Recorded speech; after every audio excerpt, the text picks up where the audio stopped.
নবাব চাঁদা এমনভাবে ঘুমাচ্ছে যেন ঢাকা শহরের সব পাহাড় একাই কেটে এসেছে। সারাদিন তো শুধু আমার পেছনে লাগবে আর গম্ভীর মুখ করে ভাব মারবে, আর কারণে অকারণে আমাকে বকবে। আজ আমি দেখাচ্ছি মজা। এমন একখানা ডিজাইন করে দিব তোমার, এই রাগী মুখে আয়নার সামনে গেলে তুমি নিজেই নিজেকে ভয় পেয়ে লাফ দিয়ে উঠবে। তুমি ভাবছো আমি তোমাকে ভয় পাই? হাহ, মোটেও না। এই পিচ্ছি মেহেরিনের মাথায় কত বুদ্ধি সেটা আজ হাড়ে হাড়ে টের পাবা, মিস্টার জলহস্তি। ফাল্গুনের মিষ্টি সকাল। ঢাকার মিরপুর রূপনগর আবাসিক এলাকার পুরনো দোতলা বাড়ির চারপাশে তখনও কাকডাকা ভোর পুরোপুরি কাটেনি। ঢাকা বিশ্ববিদ্যালয়ের মাস্টার্সের ছাত্র নীরব এখন তার বেডরুমে গভীর ঘুমে আচ্ছন্ন। ঠিক তখনই তার আপন মামাতো বোন মেহরিন পা টিপে টিপে ঘরে ঢুকেছে। মেহরিন এবার কেবল কলেজে উঠেছে, কিন্তু স্বভাবে এখনও ক্লাস 5-এর অবুঝ বাচ্চাদের মতোই রয়ে গেছে। বিছানার পাশে দাঁড়িয়ে ঘুমন্ত নীরবের দিকে তাকিয়ে সে ডান হাতের কালো পার্মানেন্ট মার্কারের ঢাকনা খুলল। তারপর মুখ চেপে হেসে খুব সাবধানে নীরবের গালে বিড়ালের মতন 3টে লম্বা দাগ টেনে দিল।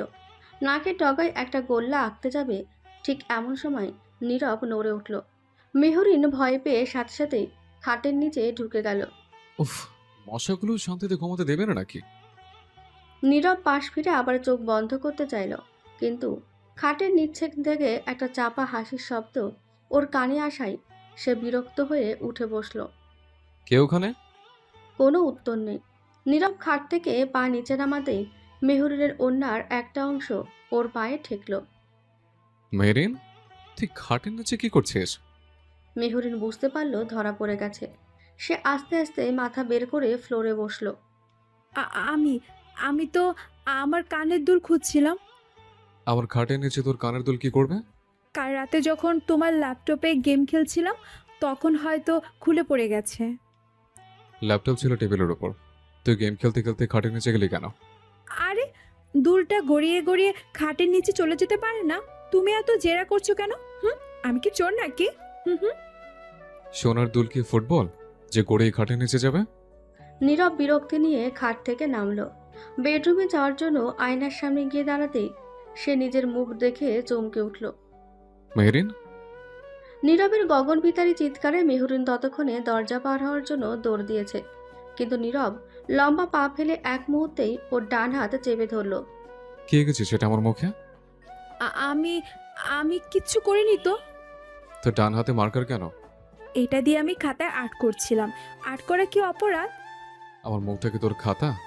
তোমার মুখটা একদম সাদা কাগজের মতো, তো তাই একটু ডিজাইন করে দিলাম। ডিজাইন? আমাকে বিড়াল বানিয়ে দিয়েছিস তুই? বিড়াল না, বাঘ। তুমি তো সারাদিন বাঘের মতো গর্জনই করো, তাই এঁকে দিলাম। ফাজলামো করছিস আমার সাথে? ছাড়ো আমার হাত, লাগছে তো। নীরব মেহরিনের হাতটা আরেকটু শক্ত করে ধরল। মেহরিন বুঝলো এবার সোজা কথায় রক্ষা নেই, তাই সে সাথে সাথে চোখ দুটো পানিতে ছলছল করে ফুপিয়ে ওঠার ভান করলো। তুমি আমাকে মারবে? মারো। আমি একটা এতিম মেয়ে, আমাকে সবাই মারে। আমার কেউ নেই দুনিয়াতে। এতিম মানে? তোর বাবা মা তো পাশের ঘরে ঘুমাচ্ছে। তুমি আমার হাত মোচড়ে ভেঙে দিচ্ছ। আমি কাল কলেজে যাব কিভাবে? আমি তো খাতায় লিখতেও পারবো না। মেহরিনের অবুঝ চোখের পানি আর গাল ফোলানো চেহারা দেখে নীরবের রাগটা হুট করে কোথায় যেন গায়েব হয়ে গেল। আমি তোর হাত ভাঙিনি। সকাল সকাল নাটক করিস না। তাহলে ছাড়ছো না কেন? নীরব একটা দীর্ঘশ্বাস ফেলে মেহরিনের হাত ছেড়ে দিল। যা এখান থেকে, আর কখন আমার ঘরে আসবে না। তোমার ঘরে কি মণিমুক্তা লুকানো আছে যে আসবো না? আমি আর জীবনও আশা ছাড়বো না। কথাটা বলে মেহরিন এক দৌড়ে ঘর থেকে বেরিয়ে গেল। নীরব আয়নার সামনে দাঁড়িয়ে নিজের কালো দাগওয়ালা মুখের দিকে তাকিয়ে হাসবে না কাঁদবে বুঝতে পারছে না। এরপর সকালের অনেকটা সময় পার হয়ে যায়। নীরব বাথরুমে ঢুকে সাবান দিয়ে ঘষে ঘষে মুখের দাগ তোলার চেষ্টা করে, কিন্তু পার্মানেন্ট মার্কারের দাগ সহজে ওঠার নয়। হালকা একটা ছায়া রয়েই যায়। মেহরিন নীরবের সামনে আর না পড়ে সোজা ড্রয়িং রুমে গিয়ে দাদুর পাশে বসে পেয়ারা খাচ্ছিল আর টিভিতে কার্টুন দেখছিল। সকাল 9টার দিকে বাড়ির সবাই ডাইনিং টেবিলে নাস্তা করার জন্য জড়ো হয়। ডাইনিং টেবিলটা বেশ বড়। নীরবের দাদু হেড অফ দ্য টেবিলে বসে খবরের কাগজ পড়ছেন। দেশের অবস্থা তো দিন দিন খারাপ হচ্ছে। চালের দাম আবারও বেড়েছে। আরে বাবা, চালের দাম তো বাড়বেই। বাজারের সিন্ডিকেট তো আর আমরা ভাঙতে পারবো না। আমজাদ সাহেব নীরবের বাবা, পেশায় একজন ব্যাংকার। তিনি চায়ের কাপে চুমুক দিচ্ছিলেন। ঠিক তখনই নীরব মুখ ফুলিয়ে এসে চেয়ার টেনে বসলো। কিরে নীরব, তোর গালে ওগুলো কি? শেভ করতে গিয়ে গাল কেটে ফেলেছিস নাকি? তোমার এই আদরের ভাইজিকে জিজ্ঞেস করো। মেহরিন ঠিক নীরবের উল্টো দিকে চেয়ারে বসেছিল। সে মাথা নিচু করে মুচকি হাসল। মেহরিনের মা অর্থাৎ নীরবের মামি, যিনি একজন স্কুল শিক্ষিকা, তিনি রান্নাঘর থেকে পরোটার প্লেট নিয়ে এলেন। কি করেছে আমার মেয়ে? ও সকালে আমার মুখে মার্কার দিয়ে দাগ কেটে দিয়েছে মামি। দেখেন কি অবস্থা করেছে। আহা, তো কি হয়েছে? বাচ্চা মানুষ, একটু দুষ্টুমি করেছে। নীরবের মা সালমা বেগম টেবিলের একপাশে তরকারির বাটি রাখছিলেন। মা, ও বাচ্চা মানুষ, ও কলেজে পড়ে। তোর চেয়ে তো ছোট, তুই বড় না, একটু ছাড় দিতে পারিস না? দাদু, আপনি কিছু বলছেন না? ও আমার মুখে দাগ দিয়ে দিয়েছে। কি বলবো ভাই, তোকে তো বিড়ালের মতো বেশ কিউট লাগছে। ঠিক বলেছো বাবা, নীরবকে একদম টম অ্যান্ড জেরির টমের মতো লাগছে। দাদু আর বাবার কথা শুনে পুরো টেবিলের সবাই হেসে উঠল। নীরব রাগে গজগজ করতে লাগলো। তার প্লেটে কেবল একটা ডিম ভাজা দেওয়া হয়েছে। মা, আমার ডিমটা একটু কড়া করে ভাজতে বলেছিলাম। হয়েছে কড়া ভাজা, চুপচাপ খেয়ে নে। নীরব রুটি ছেঁড়ার জন্য 2 হাত ব্যবহার করতে গেল, আর ঠিক সেই সুযোগটাই নিল মেহরিন। সে সন্তর্পণে নিজের কাঁটা চামচটা নীরবের প্লেটে চালান করে দিল এবং চোখের পলকে নীরবের ডিম ভাজাটা গেঁথে নিজের প্লেটে নিয়ে নিল। নীরব রুটি ছিঁড়ে ডিম নেওয়ার জন্য প্লেটে তাকিয়ে দেখে ডিম নেই। আমার ডিমটা কোথায় গেল? মেহরিন গাল ফুলিয়ে চিবোচ্ছে আর ছাদের দিকে তাকিয়ে আছে। মেরিন, তবে ডিমটা নিয়েছিস? আমি কেন নিব? ডিম কি উড়ে আসতে পারে না? তোর প্লেটে আমার ডিমটা কি করছে তাহলে? এটা তো আমার ডিম, আমি খাচ্ছি। মিথ্যা বলবি না, তুই একটু আগে একটা ডিম খেয়েছিস। আমার খিদে পেয়েছে, তাই আরেকটা খাচ্ছি। তুমি এত বকছো কেন? মামি, দেখেন ওকে, ও আমার প্লেট থেকে খাবার চুরি করেছে। আহা নীরব, তুই এত বড় একটা ছেলে হয়েও একটা ডিমের জন্য ঝগড়া করছিস? এখানে ডিমের প্রশ্ন না মামি, ও আমার প্লেট থেকে না বলে নিয়েছে।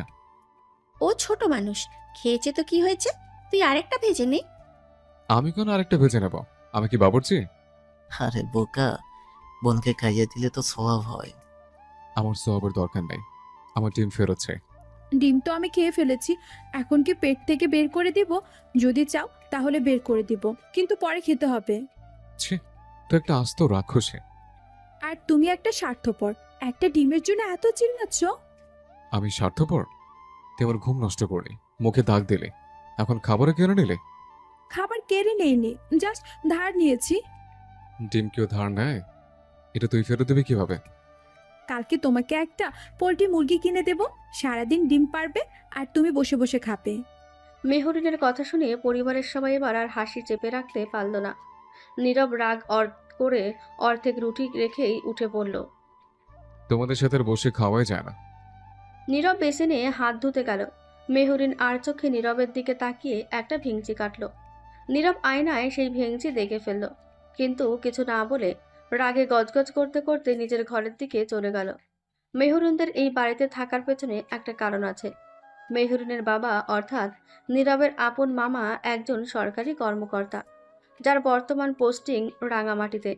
মেহরিনের ঢাকার কলেজে পড়াশোনা এবং ওর মায়ের স্কুলের চাকরির সুবিধার্থে নীরবের বাবা মা আর দাদুই জোর করে মা মেয়েকে নিজেদের এই বড় বাড়িতে নিয়ে এসেছেন।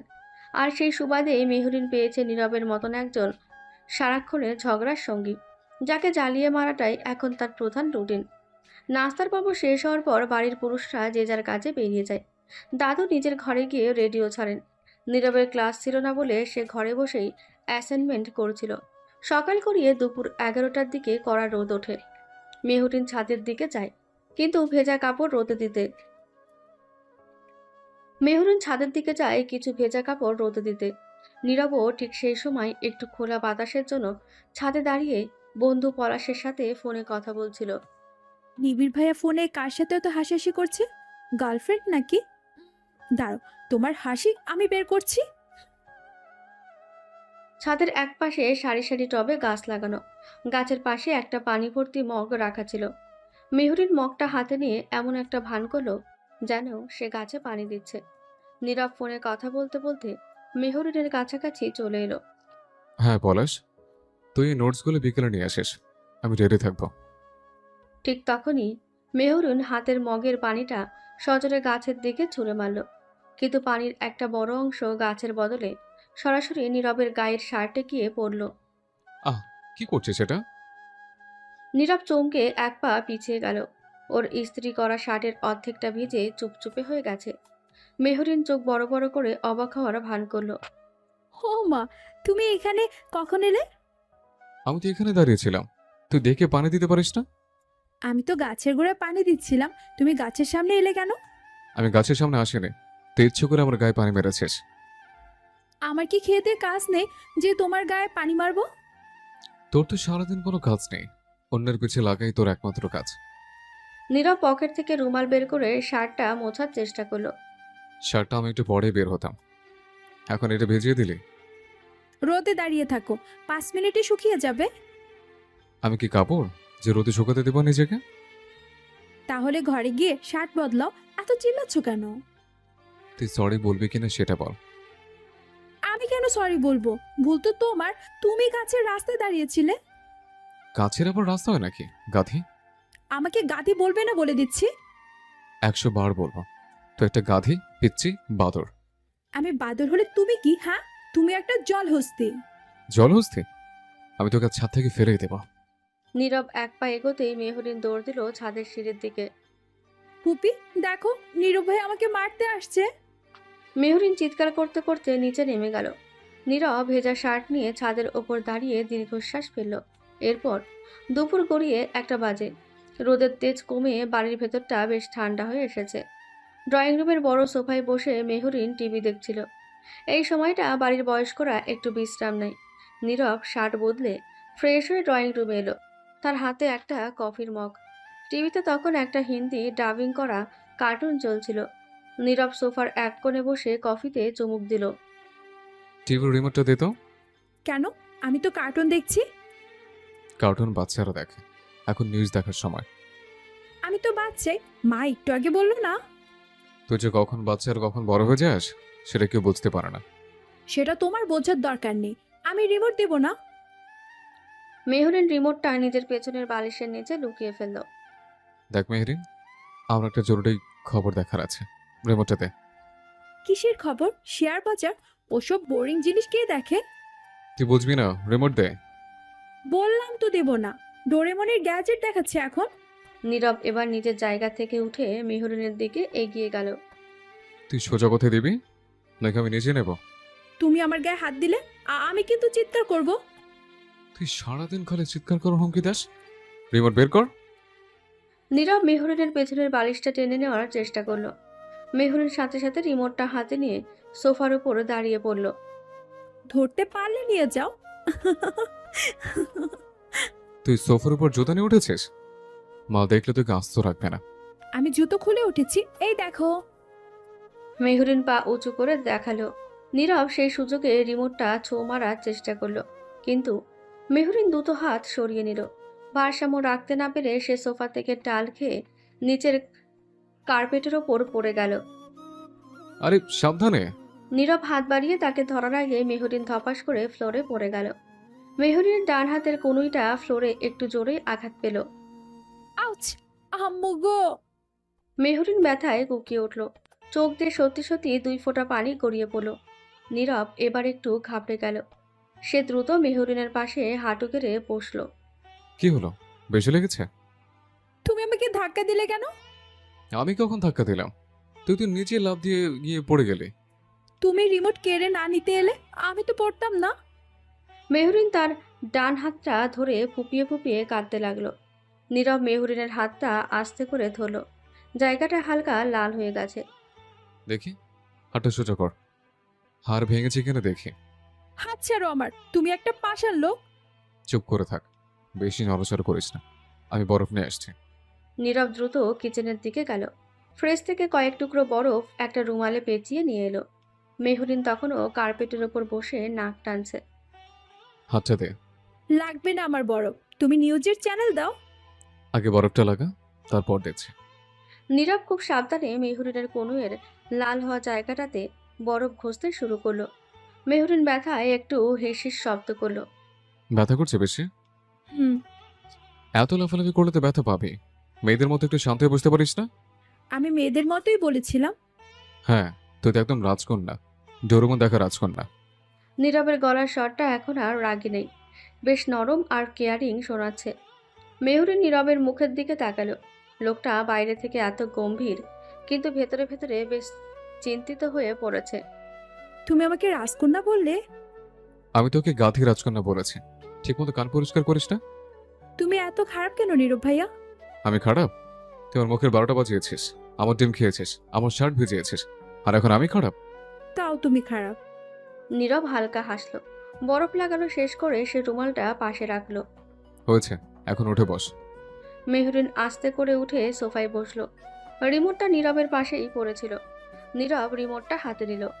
মেহরিন ভাবলো নীরব এবার নিউজ চ্যানেল দেবে, কিন্তু নীরব টিভিটা ডোরেমনের চ্যানেলেই রেখে দিল। দেখ তোর গ্যাজেট, আবার নিউজ দেখতে হবে না। মেহরিন অবাক হয়ে নীরবের দিকে তাকালো। সত্যি? হ্যাঁ সত্যি। তবে এর বদলে বিকেলে তুই আমাকে 1 কাপ কফি বানিয়ে দিবি। আমি কফি বানাতে পারি না। তাহলে শিখে নিবি, ইউটিউব থেকে বানাবি। আচ্ছা বাবা, বানাবো, কিন্তু কফি খারাপ হলে আমাকে বকতে পারবে না। তুই বাঁকা খাওয়ার মতোই কাজ করিস সারাদিন। এখন চুপচাপ টিভি দেখ, আমি ঘরে যাচ্ছি। নীরব উঠে নিজের ঘরের দিকে চলে গেল। মেহরিন সোফায় বসে নীরবের যাওয়ার পথের দিকে তাকিয়ে রইল। ঠোঁটের কোণে একটা দুষ্টু আর মিষ্টি হাঁটি ফুটে উঠল তার। বিকেলে অতিরিক্ত মিষ্টির কফি খেয়ে নীরবের পেটটা সারা রাত বেশ গুড়গুড় করেছে। তবে সে মেহরিনের মন ভাঙার ভয়ে মুখে কিছুই বলেনি। পরের দিন দুপুর 1টা, ঢাকার লালমাটিয়া গার্লস কলেজের গেটের বাইরের গলিতে মেহরিন তার 2 বান্ধবী নীলা আর ঐশীর সাথে দাঁড়িয়ে ফুচকা খাচ্ছে। আই মিয়া, আপনি কি টক বানাতে গিয়ে তেঁতুল চুরি করেছেন? ফুচকার ভিতরে কেন টক নেই? এটা কি মিষ্টি ফুচকা বানাচ্ছেন আপনি? মানুষের সামনে মিথ্যা কথা বলতে আপনার লজ্জা করে না? আপা আপা টক তো ঠিকই দিছি। এখন বেশি তেঁতুলের টক খাইলে পেটে অসুখ করবো তো। আমার পেটের চিন্তা আপনাকে করতে হবে না। আপনি এত কৃপণ কেন? তেঁতুলের কি আকাল পড়েছে দেশে, নাকি নিজের গাছে তেঁতুল বানাচ্ছেন?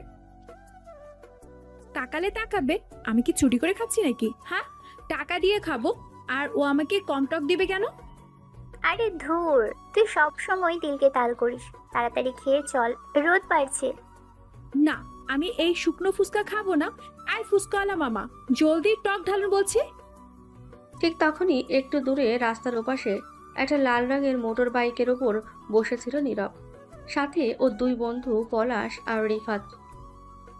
কিরে নীরব, ওটা তোর পিচ্ছি কাজিন মেহরিন না? কলেজের গেটে দাঁড়িয়ে কি সুন্দর ঝগড়া করছে দেখ। তোর মামাতো বোন তো পুরাই চাঁদরেল নেত্রী রে ভাই। ফুচকাওয়ালার চাকরি আজ খেয়েই ছাড়বে। মেয়েটা যেখানে যাবে সেখানে একটা সিমকেট করবে, মাথায় কোনো বুদ্ধি নেই। নীরব বিরক্তি নিয়ে মেহরিনের দিকে তাকাতেই দেখলো পাশের গলির মোড়ে দাঁড়িয়ে থাকা 3-4টে বখাটে ছেলে মেহরিনের দিকে তাকিয়ে নোংরা ইঙ্গিত করছে। ওদের একজনের হাতে জ্বলন্ত সিগারেট। নীরব, ওই কোনা ছেলেগুলোকে দেখেছিস? ওরা কিন্তু মেহরিনের দিকে এগোচ্ছে। হ্যাঁ রে, লক্ষণ ভালো ঠেকছে না। চল তো গিয়ে দেখি। তোর এখানে থাক, আমি দেখছি। নীরব বাইক থেকে নেমে দ্রুত রাস্তা পার হয়ে ফুচকাওয়ালার দোকানের সামনে গিয়ে দাঁড়ালো। মেহরিন তখনও গাল ফুলিয়ে ফুচকাওয়ালাকে বকা দিচ্ছে। চুপ কর মেহরিন। ও মা, নীরব ভাইয়া, তুমি এখানে কিভাবে? রাস্তায় দাঁড়িয়ে সব কি তামসা করছিস? তামাশা করব কেন? এই ফুচকাওয়ালা আমাকে টক কম দিয়েছে, আমি জাস্ট আমার অধিকার আদায় করছি। অধিকার আদায় করতে এসছিস নাকি নাটক করতে এসছিস? তুমি আমাকে কেন বলছো? আমি তো ভুল কিছু বলিনি। কত হয়েছে মামা? 80 টাকা স্যার। নীরব পকেট থেকে 100 টাকার একটা নোট বের করে ফুচকাওয়ালার হাতে দিল। মেহরিনের দিকে তাকিয়ে তার চোয়াল শক্ত হয়ে উঠল। বাকি টাকা লাগবে না। আর মেহরিন, তোরা এখনো ডেস্কে উঠবে। আমি আমার ফুচকা শেষ না করে যাব না। তোকে যেটা বলেছি সেটা কর। আমি তোমার কথা কেন শুনবো? তুমি কি আমার গার্জিয়ান? আমি তোর কে সেটা বাড়ি গিয়ে বুঝিয়ে দেবো। নীলা, ঐশী, তোমরা মেহরিনকে নিয়ে এখনো রিক্সা ওঠা। তোমরা ওর কথায় ভয় পেয়ে গেলে?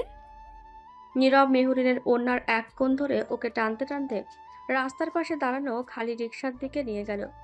মেহরিন রাগে গজগজ করতে করতে রিকশায় চড়ে বসলো। তুমি একটা জল হস্তি, আমার ফুচকা খাওয়াটাই নষ্ট করে দিলে। রিক্সাওয়ালা মামা, ওদের লালমাটি ও রূপনগর আবাসিক এলাকায় নামিয়ে দিন। সাবধানে যাবেন। রিকশাটা চলতে শুরু করতে মেহরিন আর চোখে নীরবের দিকে তাকিয়ে জিভ বের করে ভেঙচি কাটল। নীরব সেদিকে না তাকিয়ে দ্রুত বন্ধুদের কাছে ফিরে গেল। কিরে দোস্ত, মেয়েটাকে এত ধমকালি কেন? ও তো জাস্ট ফুচকা খাচ্ছিল। আমিও তো তাই ভাবছি। তুই তো কখনো রাস্তাঘাটে এমন রিয়েক্ট করিস না। তোরা দেখিস না ওই কোনার বফের ছেলেগুলো করতে গিয়ে কিভাবে তাকাচ্ছিল? ও একটা আস্ত বোকা, নিজের ভালো মন্দ কিচ্ছু বোঝে না। ও আচ্ছা, তার মানে আমাদের নীরব মিয়ার মনে ভেতরে ভেতরে বেশ প্রোটেকশন ভাব আসছে। আরে পলাশ, খেয়াল করেছিস প্রোটেকশন দেওয়ার জন্য নবাবজাদা কেমন তেড়ে গেল? ফালতু কথা বন্ধ করবি? ও আমার মামাতে বোন, ওর কিছু হলে পরিবারের কাছে মুখ দেখাবো কিভাবে? হ্যাঁ, আমরা তো আর বাঙালি নয় যে তোরা এই লুকানো ইমোশন বুঝবো না। পলাশ, তুই কিন্তু চড় খাবি। নীরব বাইক স্টার্ট দিল। পলাশ আর রিফাত একে অপরের দিকে তাকিয়ে হাসাহাসি করতে করতে বাইকের পেছনে গিয়ে বসলো। দুপুরে সেই থমথমে পরিস্থিতির পর মেহরিন বান্ধবীদের সাথে গাল ফুলিয়ে বাড়ি ফিরে আসে। পুপিকে নালিশ করতে চেয়েও নীরবের রাগী চেহারাটা মনে করে সে আর সাহস পায়নি। এদিকে বিকেল 4টের দিকে মেহরিনের ছোট ভাই ফাহিম তার নরসিংদীর রেসিডেন্সিয়াল স্কুল অ্যান্ড কলেজের হোস্টেল থেকে ছুটি পেয়ে বাড়ি ফেরে। ফাহিম মেহরিনের চেয়ে বয়সে 1 বছরের ছোট হলেও স্বভাবে সে মেহরিনের চেয়ে অনেক বেশি শান্ত, বাস্তববাদী আর পরিপক্ব। ফাহিম আসতেই পুরো বাড়িতে খুশির আমেজ ছড়িয়ে পড়ে। বিকেল 5টার দিকে ফাহিম আর মেহরিন ছাদে যায় ঘুড়ি উড়াতে। ফাল্গুনের বিকেলের মৃদু হাওয়া আর আকাশটা নানা রঙের ঘুড়িতে ছেয়ে আছে। ফাহিম জলদি কর, এই সবুজ ঘুড়িটাকে কেটে দে। আপু, তুমি লাইটটা একটু ঢিল দাও, টান টান করে রাখলে সুতো কেটে যাবে। আরে আমি কি ঘুড়ি উড়ানো চিনি না? তুই জাস্ট টান দে। মেহরিনের তাড়াহুড়ো আর জেদের কারণে হঠাৎ সুতোয় টান লেগে ওদের ঘুড়িটা কেটে শূন্যে ভাসতে ভাসতে দূরে হারিয়ে গেল। মেহরিন মুখ কালো করে ছাদে বসে পড়ল। দূর, তুই ঘুড়ি উড়াতেই পারিস না? তোকে কে বলেছে হোস্টেল থেকে আসতে?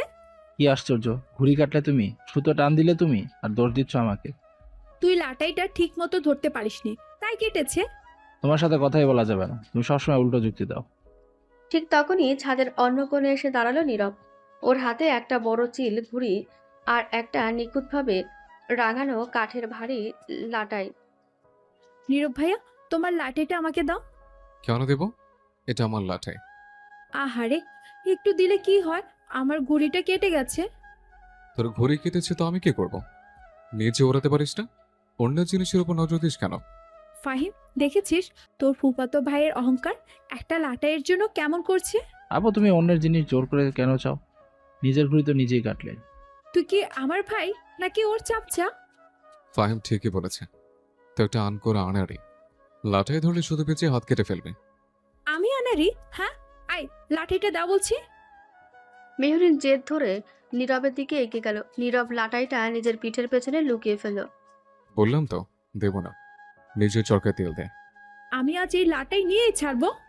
মেহরিন নীরবের হাত থেকে লাটাইটা ছিনিয়ে নেওয়ার জন্য ধস্তাধস্তি শুরু করলো। ফাহিম এক পাশে দাঁড়িয়ে হেসে কুটি কুটি হচ্ছে। আপু, তুমি আসলে একটা পিচ্ছি। ফাহিম চুপ কর। নীরব ভাইয়া ছাড়ো লাটাই। মেহরিন, পাগলামি করিস না, ফ্লোরে পানি পড়েছে, পা পিছলে যাবে। আমি কিচ্ছু জানি না, আমাকে দাও। মেহরিন জোর করে লাটাইটা টান দিতে তার পা ছাদের ভেজা শ্যাওলা ধরা কোনাটায় পিছলে গেল। সে সরাসরি পেছনের দিকে পড়ে যেতে লাগলো। মেহরিন, এক মুহূর্তের মধ্যে নীরব নিজের হাতের লাটাইটা ছেড়ে দিয়ে মেহরিনের কোমর জড়িয়ে ধরে নিজের বুকের সাথে টেনে নিল। মেহরিন ভয়ে চোখ বন্ধ করে ফেলেছিল, কিন্তু কোনো আঘাত না পেয়ে সে আস্তে আস্তে চোখ খুলো। ছাদের ওপর বাতাস বইছে, চারপাশে শোরগোল যেন হঠাৎ স্তব্ধ হয়ে গেল। মেহরিনের 2 হাত নীরবের চওড়া কাঁধের ওপর রাখা, আর নীরবের হাত শক্ত করে জড়িয়ে ধরে আছে মেহরিনের কোমর। মেহরিন প্রথমবার নীরবের চোখের খুব কাছাকাছি এসে দাঁড়ালো। সে দেখল নীরবের রাগী আর গম্ভীর চোখের ভেতরে এক অদ্ভুত উৎকণ্ঠা আর গভীর মায়া লুকিয়ে আছে। তুমি আমাকে ছাড়ো। সাবধানে দাঁড়াতে পারিস না? আমি তো দাঁড়িয়েছিলাম। দাঁড়িয়ে থাকলে পিছলে যাতি না, সবসময় বাথরুমে করিস। নীরবের গলার স্বর কাঁপছিল। মেহরিনের হৃদস্পন্দন এত দ্রুত চলছিল যে সে নিজেই নিজের বুকের ধুকপুকানি শুনতে পাচ্ছিল। তার অবুঝ মনে এক অজানা অদ্ভুত অনুভূতির জন্ম হলো। কিরে আপু, তুই ঠিক আছিস তো, নাকি হাসপাতালে যেতে হবে? ফাহিমের ডাকে মেহরিন হঠাৎ বাস্তবে ফিরে এলো। সে তাড়াহুড়ো করে নীরবের কাছ থেকে নিজেকে সরিয়ে নিল। হ্যাঁ, আমি ঠিক আছি। ফাহিম, তোর এই পাগলি বোনকে নিচে নিয়ে যা। ছাদে থাকলে যে কোনো দিন বড় বিপদ ঘটাবে। নীরব নিচু হয়ে মাটি থেকে লাটাইটা তুলে নিল। তার কান দুটো লজ্জায় আর ঘাবড়ে গিয়ে লাল হয়ে গিয়েছিল, যা মেহরিনের নজর এড়ায়নি। আমি আর তোমার ছাদে থাকবোই না। মেহরিন ফাহিমের হাত ধরে দ্রুত ছাদের দরজা দিয়ে নিচে নেমে গেল। নীরব ছাদের রেলিংয়ে হাত রেখে দাঁড়িয়ে রইল। তার হাত এখনো হালকা কাঁপছিল। এই মেয়েটার কি কোনো একটু বুদ্ধি হবে না? সন্ধ্যায় রূপনগর মাঠের মেলা প্রাঙ্গণে সন্ধ্যার পর থেকেই বেশ ভিড় জমতে শুরু করেছে। চারদিকে রঙিন বাতি, নাগরদোলার ক্যাচক্যাচ শব্দ আর জিলাপি ভাজার মিষ্টি গন্ধে চারপাশটা মম করছে। ছাদের ওই ঘটনার পর থেকে মেহরিন কিছুটা চুপচাপ ছিল, কিন্তু সবাই মেলার গেটে পা রাখতেই তার ভেতরের সব চঞ্চলতা আবার ফিরে এসেছে। মেহরিনের সাথে ওর ছোট ভাই ফাহিম আর নীরবও এসেছে। ফাহিম, তুই ওই নাগরদোলাটা দেখেছিস? কত বড়! চল না একবার উঠি। আপু, আমার ভয় করে ওসব। তাছাড়া ওটা উঠলে মাথা করে। তুমি বরং অন্য কিছু দেখো। তুই একটা আস্ত ভিতর টিপ। হোস্টেলে থেকে থেকে তোর সাহস বলতে কিচ্ছু নেই। নীরব ভাইয়া, তুমি উঠবে আমার সাথে? আমার খেয়ে দিয়ে কাজ নেই যে বাঁশের তৈরি ভাঙাচোরা নাগরদোলে উঠে জীবন বিপন্ন করব। তোকে মেলা আসতে বলেছে, চুপচাপ হেঁটে দেখ। হা, তুমিও তো দেখছি ফাহিমের মতোই ভীতু। শুধু শুধু এত বড় বডি বানিয়েছো, ভেতরে তো একদম মুরগির কলিজা। আমি ভীতু নাকি সাহসী, সেটা প্রমাণ করার জন্য আমাকে নাগরদোলে উঠতে হবে না। তুই সোজা হাঁটবি নাকি বাড়ি ফিরে যাবে? যাবো না বাড়ি। আই ফাহিম, তুই আমার হাত শক্ত করে ধর। হারিয়ে গেলে কিন্তু ফুপি আমাকে আস্ত রাখবে না। ওরা তিনজন ভিড় ঠেলে আস্তে আস্তে ভেতরের দিকে এগোতে লাগলো। দুই পাশে নানা রকমের খেলনা, কাচের চুড়ি আর খাবারের দোকান। ওয়াও নীরব ভাইয়া, এই দেখো কত বড় একটা গোলাপি রঙের টেডি বিয়ার ঝুলিয়ে রেখেছে। ওটা আমার চাই চাই। মেরিন, ড্রামা করা বন্ধ করবি? তোর বয়স কি এখন 7 বছর যে তোকে এত বড় টেডি কিনে দিতে হবে? বয়স দিয়ে কি হয়? আমার টেডি বিয়ার পছন্দ, আমি নিব। তুমি কিনে না দিলে আমি কিন্তু মেলা থেকে এক পাও নড়বো না। ওই এত বড় তুলার বস্তা কোলে নিয়ে পুরো মেলায় ঘুরবে কে? আমি বইতে পারবো না, বলে দিচ্ছি। তোমাকে বইতে বলেছি কে? ফাহিম আছে না, ফাহিম কোলে করে নিয়ে যাবে। আর যদি নাও পারে আমি নিজে মাথায় করে নিয়ে যাব। আপু প্লিজ, নিজে জেদের মধ্যে আমাকে টানো না তো। আমি হোস্টেল থেকে 2 দিনের ছুটিতে এসেছি মেলা দেখতে। তোমার এই তুলোর বস্তা কাঁধে নিয়ে ঘুরতে আসিনি। তুই একদম চুপ থাক ফাহিম। বড় আপুর অবাধ্য হতে নেই। তোকে হোস্টেলে এই শিক্ষা দিয়েছে? মুখটা একটু বন্ধ রাখবি? সারাক্ষণ শুধু ক্যাক ক্যাক ক্যাক ক্যাক করিস। মামা, এই টেডিটার দাম কত? 1200 টাকা পড়বে স্যার, একদম খাঁটি তুলা দিয়ে বানানো। আপামনিরে দিলে খুব খুশি হইব। এই নাও 1000 টাকা। আর মেরিন, এটা নিয়ে যদি তুই আর একটাও বায়না করিস তবে কান ধরে তোকে এখনো রিক্সা ধরে দেব। ইয়াহু, থ্যাংক ইউ নীরব ভাইয়া। তুমি আসলে মাঝে মাঝে মানুষের মতো আচরণ করো। মেহরিন খুশিতে লাফিয়ে ওঠে। এত বড় টেডি বিয়ারটা 2 হাতে জড়িয়ে ধরল। টেডিটার সাইজ মেহরিনের প্রায় সমান। আপু, তুমি কিন্তু আমাকে এটা ধরতে বলবে না। মেলাতে মানুষ আমাদের দিকে তাকিয়ে হাসছে। হাসলে হাসুক, আমার টেডি বিয়ার আমি যেখানে খুশি নেব। ও আচ্ছা, টেডি তো কেনা হলো। এখন আমাকে হাওয়াই মিঠাই কিনে দিতে হবে। তোর পেটে কি মেলা বসছে? একটু আগে ফুচকা খেলে, এখন আবার হাওয়াই মিঠাই? আমি একটা না 3টা খাবো। একটা লাল, একটা গোলাপি আর একটা নীল। আর ফুচকা খেয়েছি তো ঝাল লেগেছে, তাই এখন মিষ্টি খাবো। এটা তো একটা সরল লজিক, তুমি কেন বুঝো না? তোর লজিক শুনতে শুনতে আমার গান পচে গেছে। ওই যে দোকান, গিয়ে নিয়ে আয়। মেহরিন এক হাতে টেডি বিয়ার আর অন্য হাতে বিশাল সাইজের গোলাপি রঙের একটা হাওয়াই মিঠাই নিয়ে বাচ্চাদের মতন খেতে শুরু করলো। মিঠাইয়ের আঠালো চিনি ওর গালে আর ঠোঁটে লেগে একাকার হয়ে গেল। কি খাচ্ছিস তুই? পুরো মুখটাতে বাদুরের মতো লাল করে ফেলেছিস। একটু ভদ্রভাবে খাওয়া যায় না? হাওয়াই মিঠাই ভদ্রভাবে খাই কিভাবে? কাঁটা চামচ দিয়ে? তুমি তো একটা ফাউল লোক। মেহরিন কথা বলতে বলতেই হঠাৎ থেমে গেল। ওর মুখের হাসিটা মুহূর্তেই মিলিয়ে গেল। চঞ্চল চোখ দুটোতে স্পষ্ট ভয়ের ছায়া নেমে এলো। নীরব ভাইয়া, আমার কেমন যেন লাগছে। মেহরিন হাওয়াই মিঠাইটা একপাশে ফেলে দিয়ে পেছনের দিকে হেঁটে এসে নীরবের শার্টের হাতা শক্ত করে চেপে ধরল। কি হয়েছে মেহেরিন? হাত কাঁপছে কেন তোর? ওই যে ওই কোনার বেলুন শুটার দোকানের পাশে দাঁড়ানো কালো জ্যাকেট পরা লোকটা, ও না মোবাইলে আমার ছবি তুলেছিল। ছবি তুলছিল মানে? তুই ঠিক দেখেছিস? হ্যাঁ, আমি যখনই তাকাচ্ছি ও মোবাইলটা লুকিয়ে ফেলেছে। আমার খুব ভয় করছে নীরব ভাইয়া। নীরবের গলার স্বর এক মুহূর্তে গম্ভীর আর তীক্ষ্ণ হয়ে উঠল। সে ভিড়ের মধ্যে দাঁড়িয়ে চোখ দুটো ছোট করে ওই কালো জ্যাকেট পরা লোকটার দিকে তাকালো। ফাহিম, মেহেরিনকে তোর পাশে রাখ। মেলা থেকে বের হচ্ছে আমরা। কি হচ্ছে ভাইয়া? লোকটাকে? পরে বলছি। মেহেরিন, আমার হাত শক্ত করে ধরে রাখবি, একদম ছাড়বি না। আমরা কি বাড়ি চলে যাব? হ্যাঁ। ফাহিম, ডান দিক দিয়ে চল। মেলাতে আজ বেশি ভিড়, এখানে থাকা ঠিক হবে না। লোকটা নীরবের তীক্ষ্ণ নজর দেখে চট করে ভিড়ের মাঝে মিশে যাওয়ার চেষ্টা করলো। নীরব আর দেরি না করে ভাই বোনকে নিয়ে দ্রুত মেলার গেট দিয়ে বেরিয়ে একটা রিকশায় উঠে বসলো। বাড়ি ফিরে আসার পরও মেহরিনের মনের ভেতরের ভয়টা পুরোপুরি কাটেনি। রাত তখন 10টা। রূপনগরে দোতলা বাড়ির ড্রয়িং রুমে পরিবারের সবাই বসে রাতের খাবার শেষের আড্ডা দিচ্ছিল। কিরে মেহেরিন, মেলা মেলা কেমন দেখলি? আর এত বড় টেডি তোকে কে কিনে দিল? আর বলো না আম্মু, নীরব ভাইয়া তো কিনে দিতেই চায়নি। ওর পকেট থেকে টাকা বের করা মানে পাথরের ভেতর থেকে পানি বের করা। আহা, তুই তো দেখছি ভাইয়ের নামে সারাক্ষণ শুধু নালিশি করিস। ও তো তোকে কত আদর করে নিয়ে গেল। ফুপি, তুমি তোমার ছেলের আসল রূপ জানো না। ও আমাকে সারা রাত মেলায় হাঁটাতো, যদি আমি জোর করে রিক্সা না উঠতাম। মেহরিন সোফায় বসে নিজের কলেজ ব্যাগটা থেকে বই বের করার জন্য চেন খুলল। ঠিক তখনই একটা সাদা রঙের খাম মেঝেতে পড়ে গেল। আরে, এটা আবার কি? আমার বেগে এই চিঠিটা কে রাখলো? দেখি আপু, কি ওটা? তোর কোনো লাভ লেটার নাকি? লাভ লেটার হতে যাবে কেন? আমি কি তোর মতো ফাজিল নাকি?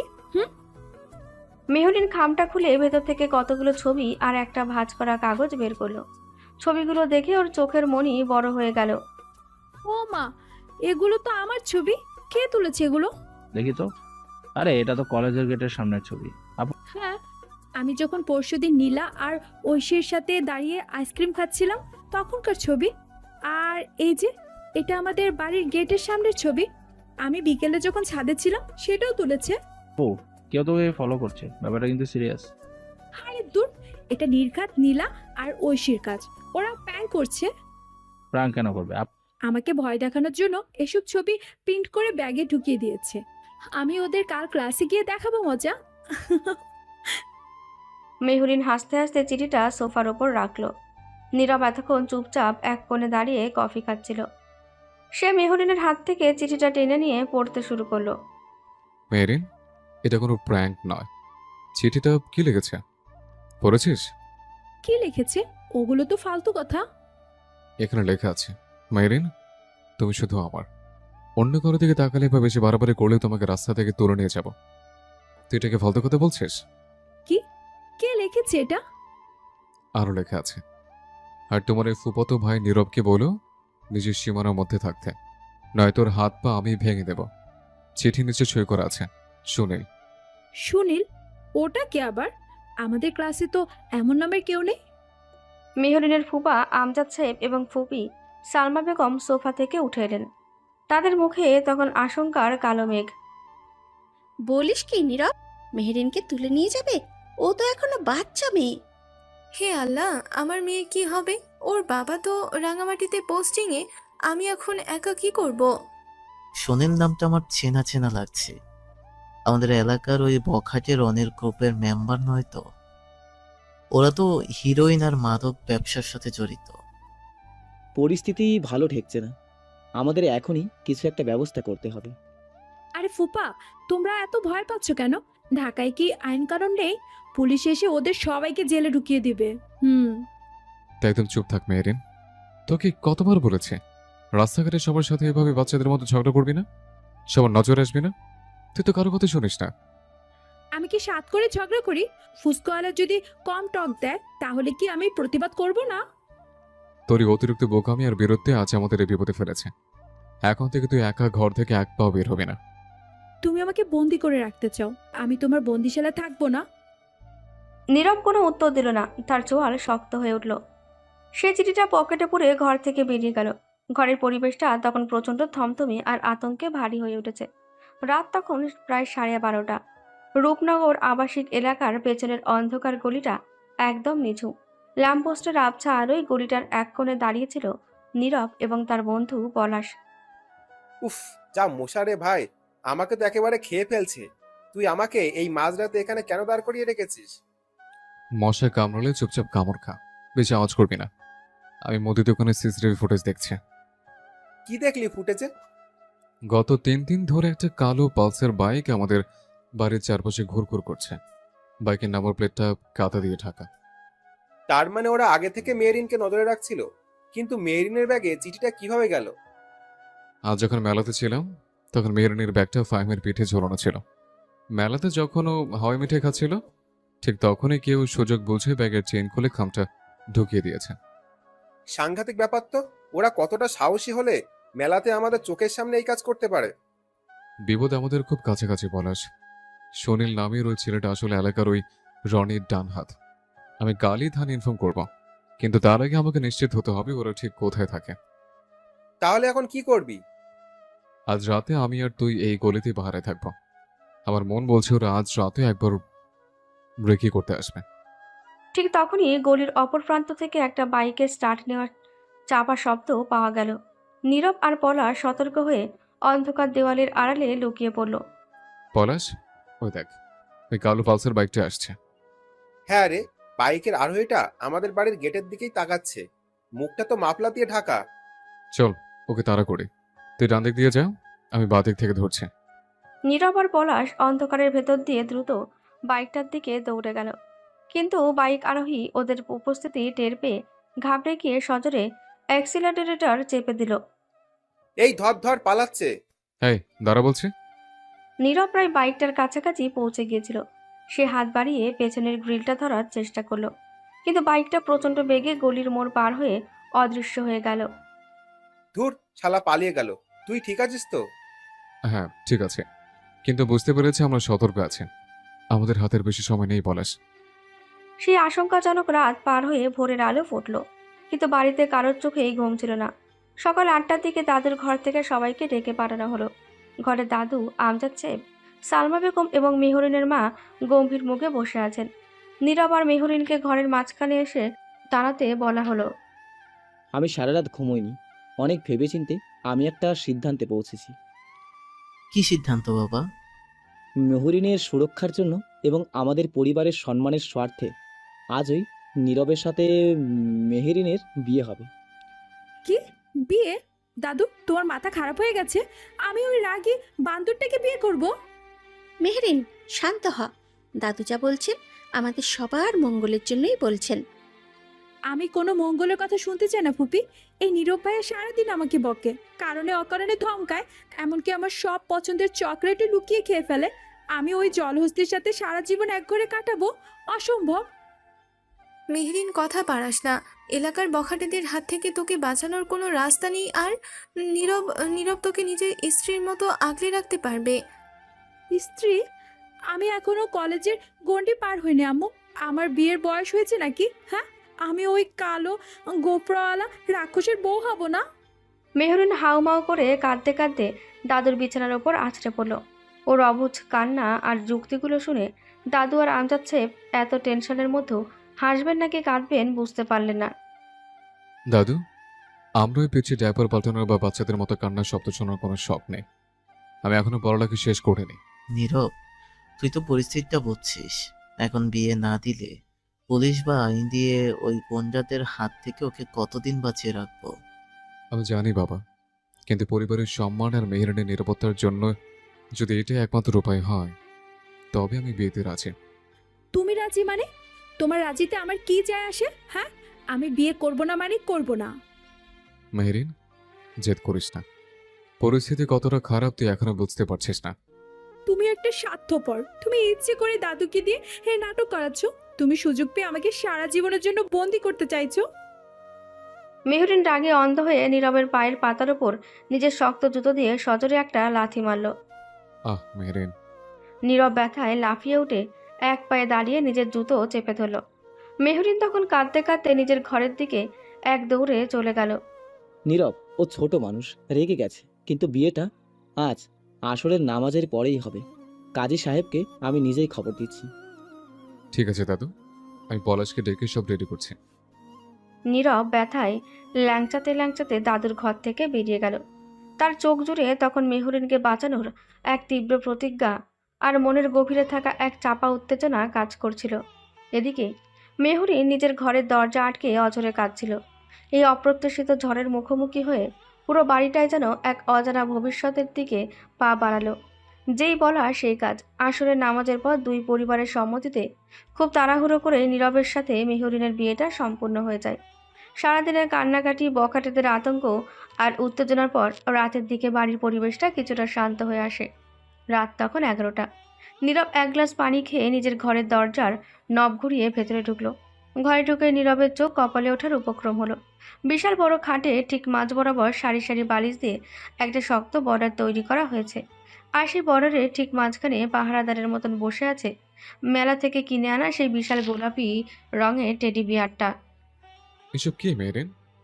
মেহরিন তখনও ওর বিয়ের ভারী শাড়িটা পরে খাটের এক কোণে পা গুটিয়ে বসেছিল। ওর মুখটা রাগে থমথম করছে। চোখে দেখতে পারছো না এটা একটা দেয়াল? দেওয়াল? খাটের মাঝখানে বালিশের তুলা বস্তা দিয়ে দেওয়াল বানানোর মানে কি? মানে খুব সোজা, এই টেডি বিয়ারের ওই পাশটা তোমার আর এই পাশটা আমার। তোর কি মাথা খারাপ হয়ে গেছে? আমি ঘুমাতে এলে এই বালিশগুলো রাখবো কোথায়? তুমি কোথায় ঘুমাবে সেটা তোমার ব্যাপার, কিন্তু টেডির এই পাশে আসলে আমি কিন্তু চিৎকার দিব। তুই চিৎকার দিবি কেন? কেউ কি তোকে খুন করতে আসছে? খুন না করলেও তুমি যে সুযোগ বুঝে আমাকে খাট থেকে ধাক্কা দিয়ে ফেলে দিবে না তার কি গ্যারান্টি আছে? হুম হুম। আমি তোকে ঘর থেকে ফেলে দেব? আমার কি খেয়ে দেওয়ার কোনো কাজ নেই? তোমার কোনো কাজ নেই বলেই তো দাদুকে পটিয়ে আমাকে বিয়ে করে ফেলেছো। নীরব একটা দীর্ঘশ্বাস ফেলে খাটের কাছে এগিয়ে গেল। সে হাত বাড়িয়ে টেডি বিয়ারটা সরানোর চেষ্টা করলো। খবরদার নীরব ভাইয়া, টেডির গায়ে একদম হাত দিবে না। টেডিটা মাঝখানে থাকলে আমি পা রাখবো কোথায়? পা গুটিয়ে ঘুমাবে। তুমি তো আর তালগাছ নও যে তোমার এত জায়গা লাগবে। আর তুই কি রাজকন্যা যে তোর জন্য অর্ধেক খাট ছেড়ে দিতে হবে? অবশ্যই, আমি এখন এই ঘরের অর্ধেক মালিক। তুমি আমার পারমিশন ছাড়া এই বর্ডার পার হতে পারবে না। তোর এই বালিশে বর্ডার পার হতে আমার 2 সেকেন্ডও লাগবে না কাথি। পার হয়েই দেখো না, আমি ফুপা আর ফুপির সামনে গিয়ে বলবো তুমি আমাকে মেরেছো। নীরব হাসতে গিয়েও হাসি চেপে রাখলো। মেয়েটা আজ এত বড় একটা ঘটনার পরও নিজের পিচ্ছি স্বভাব থেকে এক চুলও বের হতে পারেনি। ঠিক আছে, আমি আসবো না তোর বর্ডার পার হয়। তুই এখন এই ভারী শাড়ি আর গয়নাগুলো খুলে ফ্রেশ হয়ে নে। আমি শাড়ি খুলতে পারছি না। পারছিস না মানে কি? শাড়ি পরিয়ে দেওয়ার সময় তো পার্লার থেকে লোক এসেছিল। খোলের সময় কি আমি লোক ডেকে আনবো? আমার চুলে এতগুলো ক্লিপ আর সেফটি পিনে আটকে দিয়েছে যে আমি হাত দিলেই ব্যথা পাচ্ছি। তো আমাকে কি করতে বলছিস? আমি কি তোর পিন খুলে দেবো? কখনোই না, তুমি ইচ্ছে করে আমার চুল টেনে ছিঁড়ে ফেলবে। তাহলে এই লোহার দোকান মাথায় নিয়ে ঘুমিয়ে পড়। তুমি একটা পাষাণ, দেখতে পারছো না আমি ব্যথায় ঘাড় ঘোরাতে পারছি না। মেহরিনের চোখে সত্যি সত্যি পানি চলে আসার উপক্রম হলো। নীরব আর কথা না বাড়িয়ে চুপচাপ মেহরিনের পাশে গিয়ে বসলো। তুমি বর্ডার পার হলে কেন? চুপচাপ ঘুরে বস, আমি ক্লিপগুলো ঘুরে দিচ্ছি। আস্তে খুলবে কিন্তু, আমার খুব ব্যথা লাগে। মেহরিন একটু দ্বিধা নিয়ে নীরবের দিকে পিঠ করে বসলো। নীরব খুব সাবধানে পরম মমতায় মেহরিনের খোপা থেকে এক একটা করে পিন খুলতে শুরু করলো। উফ, একটু আস্তে টানো না। আমি তো চুল টানছি না, পেনগুলো তোর চুল জট পাকিয়ে আছে। তুমি তো সব কাজে রাক্ষসের মতো করো, তোমার হাতে কোনো মায়া নেই। তোর মতো পিচ্ছে রাক্ষসের জন্য আমার হাতে মায়া থাকার দরকার নেই। স্থির হয়ে বস। নীরবের হাতের আঙুলগুলো যখনই ভুল করে মেহরিনের ঘাড়ে বা কানের পাশে লাগছিল, মেহরিনের ভেতরটা কেমন যেন কেঁপে উঠছিল। এই লোকটার হাতগুলো এত বড় আর শক্ত, কিন্তু ছোঁয়াটা এত নরম কেন? হয়েছে, এবার যা, বাথরুমে গিয়ে ফ্রেশ হয়ে আয়। যাচ্ছি। মেহরিন বাথরুম থেকে ফ্রেশ হয়ে একটা সুতির 3 পিস পরে বেরিয়ে এলো। নীরব ততক্ষণে ল্যাপটপ নিয়ে সোফায় বসেছে। তুমি ওখানে বসে আছো কেন? ঘুমাবে না?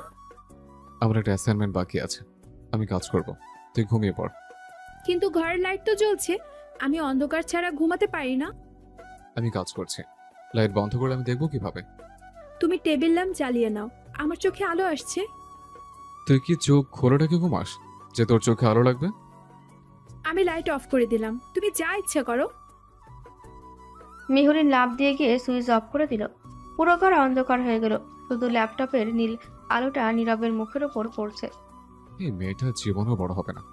নীরব বিরক্তি নিয়ে ল্যাপটপের দিকে তাকিয়ে কাজ করতে লাগলো। মেহরিন খাটে উঠে বালিশের দেওয়ালের পাশে শুয়ে পড়ল। টেডি বিয়ারটাকে শক্ত করে জড়িয়ে ধরে সে চোখ বন্ধ করলো। রাতে ঘড়ির কাঁটা তখন 2:30 বাজে। এসি টেম্পারেচার 18-তে দেওয়া। নীরব ল্যাপটপে কাজ করতে করতে খেয়ালই করেনি ঘরটা কতটা ঠান্ডা হয়ে গেছে। হঠাৎ নীরবের মনে হলো ওর বাঁ হাতের কাছে নরম কিছু একটা স্পর্শ করছে। সে ল্যাপটপ থেকে চোখ সরিয়ে পাশে তাকালো। মেহরিন কখন যে ঘুমের ঘরে কাঁপতে কাঁপতে বালিশের সেই বর্ডার পার হয়ে নীরবের একদম গায়ের কাছে চলে এসেছে। ওর হাত থেকে টেডি বিয়ারটা মেঝেতে পড়ে গেছে। আম্মু, ঠান্ডা লাগছে। মেহরিন অস্পষ্ট স্বরে বিড়বিড় করতে করতে নিজের অজান্তে নীরবের বাঁ হাতটা জড়িয়ে ধরে ওর বুকের কাছে গুটিসুটি মেরে শুয়ে পড়ল। মেরিন, আয় পিচ্ছে, ঠিক মতো শো। নীরব আস্তে করে ওকে ডাকলো, কিন্তু মেহরিন গভীর ঘুমে আচ্ছন্ন। সে নীরবের হাতটা আরো শক্ত করে জড়িয়ে ধরল। নীরব আর কোনো কথাই বলল না। সে ল্যাপটপটা বন্ধ করে পাশের টেবিলে রেখে দিল। তারপর খুব সাবধানে মেহরিনের গায়ের ওপর একটা মোটা কম্বল ভালোভাবে জড়িয়ে দিল। মেহরিন কম্বলের ওম পেয়ে একটু শান্ত হলো। ওর ঘুমন্ত মুখের ওপর ছড়িয়ে থাকা চুলগুলো নীরব খুব আলতো করে সরিয়ে দিল। সারাদিন বাথরুম করবে আর ঘুমের সময় একদম নিষ্পাপ বাচ্চা। নীরব পরম মমতায় মেহরিনের মাথায় হাত বুলিয়ে দিতে লাগলো। মেহরিনের অবুঝ মুখের দিকে তাকিয়ে নীরবের গম্ভীর ঠোঁটের কোণে একটা স্নিগ্ধ হাসি ফুটে উঠল। এভাবেই কখন যে দুজনের রাত কেটে গেল তারা নিজেরাও টের পেল না। ভোরের আলো ফুটতেই মেহরিন ঘুম থেকে উঠে থাকে। সে নীরবের বুকের কাছে শুয়ে আছে। লজ্জায় আর ঘাবড়ে গিয়ে সে এক লাফে খাট থেকে নেমে বাথরুমে দৌড় দেয়। এরপর সকালের নাস্তা শেষে দুপুরে গড়িয়ে আসে। দুপুর 12টার দিকে বাড়ির রান্নাঘরে দুপুরের রান্নার তোড়জোড় চলছিল। মেহরিন আজ শখ করে একটা গোলাপি রঙের সুতির শাড়ি পরেছে। শাড়ি পরতে গিয়ে সে আধা ঘন্টা পার করেছে, তাও কুচিগুলো ঠিক মতো হয়নি। সে বড়দের মতন বউ বউ ভাব নিয়ে রান্নাঘরে ঢুকলো। আম্মু, আজ আমি রান্না করব। কি বলছিস তুই? শাড়ি পরেছিস কেন এই গরমে? আর তুই তো শাড়ি সামলাতেই পারছিস না। আমি এখন এই বাড়ির বউ না, আমাকে তো রান্না শিখতেই হবে। ফুপি, তুমি আমাকে বলো কি করতে হবে। আহা, বৌমা যখন শখ করেছে তখন একটু করুক না। তুই বরং ওই বাটিতে আটা রাখা আছে, একটু রুটির জন্য আটা মাখিয়ে দে মা। এইটুকু কাজ? এটা তো আমি বাঁ হাত দিয়ে করে ফেলবো। মেহরিন বেশ কনফিডেন্সের সাথে আটার বাটিটা নিজের সামনে টেনে নিল। সে এক মগ পানি নিয়ে হুড়মুড় করে আটার ভেতরে ঢেলে দিল। আরে গাধি, একবারে তো এত পানি দেয় নাকি কেউ? এটা তো আটা তো সব কাদা হয়ে গেল। আম্মু, তুমি টেনশন করো না, আমি ঠিক করে নিচ্ছি। মেহরিন পানি আর আটা একসাথে মাখতে লাগলো, কিন্তু পুরো মিশ্রণটা আটার মতন ওর 2 হাতের আঙ্গুলে লেপ্টে গেল। উফ, এগুলো তো আমার হাত থেকে ছাড়ছেই না। ফুপি, আটাগুলো এমন পচা কেন? আটা পচা হবে কেন? তুই পানি বেশি দিয়েছিস, আর একটু শুকনো আটা মেলা। মেহরিন শুকনো আটা নিতে গিয়ে ভুল করে নিজের নাকে হাত দিয়ে বসলো। ওর নাকের ডগায় সাদা আটার একটা বড় গোল্লা লেগে গেল। ইস, আমার মুখে লেগে গেল নাকি? মেহরিন আরেক হাত দিয়ে নাক মুছতে গিয়ে কপালেও আটা লাগিয়ে ফেল। ঠিক সেই সময় নীরব ফ্রিজ থেকে ঠান্ডা পানি নেওয়ার জন্য রান্নাঘরে ঢুকলো। মা, আমাকে এক বোতল ঠান্ডা পানি। নীরব কথা শেষ করতে পারল না। মেহরিনের দিকে তাকিয়ে সে হো হো করে হেসে উঠল। তোর মুখে কি কেউ চুনকাম করেছে? তুমি হাসছো কেন? তুমি দেখতে পারছো না আমি কাজ করছি? কাজ করছিস নাকি সার্কাস দেখাচ্ছিস? তোকে তো একদম ওই ময়দার বস্তার মতো লাগছে। আমি ময়দার বস্তা? আমি এত কষ্ট করে তোমার জন্য রুটি বানাচ্ছি, আর তুমি আমাকে নিয়ে মজা করছো? তোর হাতের এই কাদামাখা রুটি খেলে আমার পেট নির্ঘাত খারাপ হবে। তুই বরং বাথরুমে গিয়ে মুখটা ধুয়ে আয়। আমি মুখ ধোবো না, তুমি আমার সাথে বেশি কথা বলবে না বলে দিচ্ছি। নীরব হাসতে হাসতে বোতলে পানি ঢালছিল। ওর পরনে একটা ইস্ত্রি করা পরিষ্কার নীল শার্ট। মেহরিন রাগে গজগজ করতে করতে নীরবের দিকে এগিয়ে গেল। তুমি খুব পরিষ্কার পরিপাটি হয়ে আছো, তাই না? এই নাও, তোমার শার্টের ডিজাইন করে দিলাম। মেহরিন নিজের আটা মাখা ডান হাতটা ইচ্ছে করে নীরবের শার্টের হাতায় ঘষে দিল। কেমন মজা! হুম হুম। এখন তুমিও আমার মতো ময়দার বস্তা হয়ে গেছো। নীরব রেগে যাওয়ার বদলে হঠাৎ খুব শান্ত হয়ে গেল। সে পানির বোতলটা নামিয়ে রেখে মেহরিনের একদম মুখোমুখি এসে দাঁড়ালো। তুমি আমাকে রাগাবে না, তাহলে আমি বাথরুমও করব না। নীরব কোনো কথা না বলে নিজের পকেট থেকে একটা পরিষ্কার সুতির রুমাল বের করলো। মেহরিন ভাবল নীরব হয়তো নিজের শার্ট মুছবে, কিন্তু নীরব শার্টে না মুছে রুমালটা দিয়ে খুব আলতো করে মেহরিনের নাকের ডগায় লেগে থাকা আটাগুলো মুছতে শুরু করলো। চোখে আঠা গেলে তো আর খুলতে পারবে না গাধি। চোখ বন্ধ কর। আমি আমি নিজে মুছে নিতে পারবো। তোর হাত দুটোকে পরিষ্কার যে নিজে মুছবি। চুপচাপ দাঁড়া। নীরবের গলার স্বর অদ্ভুত রকমের নরম। মেহরিন অবাক হয়ে চোখ বন্ধ করলো। নীরবের হাতের রুমালটা ওর কপাল আর গাল ছুঁয়ে সাবধানে আটাগুলো পরিষ্কার করে দিচ্ছে। নীরবের এই সফট কেয়ারিং রূপটা মেহরিন এর আগে কখনো দেখেনি। ওর বেকর ভেতরটায় আবার সে কালকে ছাদের উপর হওয়া অদ্ভুত অনুভূতিটা ফিরে এলো। হয়েছে, এবার হাত ধুয়ে ফেল। আর শাড়ি যখন সামলাতে পারিস না তখন পড়তে চাস কেন? আমার শাড়ি পরতে ভালো লাগে, তাই পরি। তোমার তাতে কি? আমার কিছু না। শাড়ির কচিতে পা আটকে পড়ে গেলে তখন বুঝবি। নীরব আলতো করে মেহরিনের মাথায় একটা টোকা দিয়ে রান্নাঘর থেকে বেরিয়ে গেল। মেহরিন নিজের আটা মাখা হাতের দিকে তাকিয়ে নীরবের যাওয়ার পথের দিকে অবাক হয়ে চেয়ে রইল। কি রে মেয়ে, আর তুই কি দাঁড়িয়ে দাঁড়িয়ে স্বপ্ন দেখছিস? তাড়াতাড়ি হাত ধুচ্ছিস না কেন?